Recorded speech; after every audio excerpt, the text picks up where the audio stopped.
When I sit at the poker table, I get dealt a hand.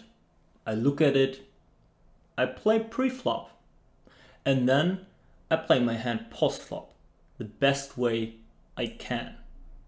Right? Why this is not the way I want to be playing will be explained in this video. And I do so by telling you guys a little story. Imagine your partner or your flatmate asks you for a favor. Hey, I just put my clothes in the dryer. Once that is done, can you please put that in my wardrobe? And now let's imagine we're in really great mood today and we want to do so. The first piece of clothing, let's say, is a red t-shirt. We pull it out of the dryer and we think about where to put that in the wardrobe. We want to do the best possible job. Let's see. Next piece, black socks. I don't know where to put that. Maybe down here, maybe up there. Who knows? And so on and so on. Many more things. Let me talk about a flatmate that I had. He actually didn't have a wardrobe at all. He was always living out of his suitcase. I was lucky enough that he never asked me such a favor, but just imagine that. If he asked me that, I would have done a perfect job because I can just throw everything in there. Now, let's imagine someone who is really into fashion and has the biggest wardrobe of all times.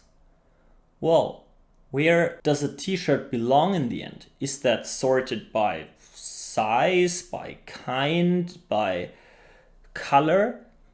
I have no clue. So actually, I need additional information to do the best possible job. Let that sink in for a second.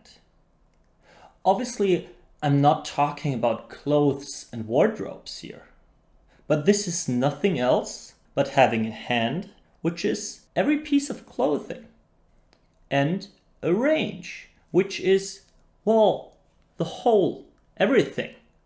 And as you can see, hopefully, with that example, what I do with my individual piece often depends on everything that I'm having. And this is what I mean in poker when I talk about building my wardrobe. So the takeaway from that little story is that it doesn't make sense to only look at a hand as an individual thing and play a hand perfectly.